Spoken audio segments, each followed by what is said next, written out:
we are now hearing more reports that lawmakers want stimulus checks and additional relief for millions of Americans. There is currently talk about a potential $640 DOGE stimulus check for around 50 million Americans, plus new proposals recently mentioned by President Trump. President Trump has been discussing new relief packages that could potentially help millions. A recent article stated that Trump teased the idea of DOGE stimulus checks in a fundraising email. While not a guarantee, the email used language like, "Do you want a DOGE check?"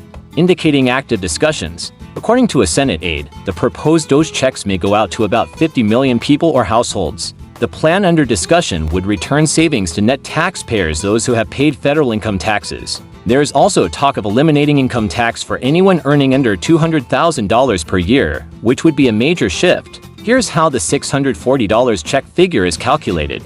DOGE currently has $160 billion saved as of April 20th. Taking 20% of that, about $34 billion, and dividing it by the 50 million taxpayers being targeted gives an average of $640 per household. This is just a proposal, and the final amount could change. However, if DOGE doesn't increase savings by reducing wasteful spending, job cuts, or fraud, the check amount might not grow. Some reports suggest that a check under $1,000 is unlikely, but nothing is confirmed yet.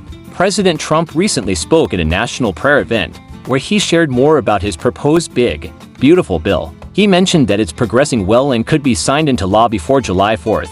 One major proposal includes 100% expensing for businesses, meaning they can fully write off equipment purchases in the first year. This was part of his earlier economic plan and led to significant business investments. It passed again.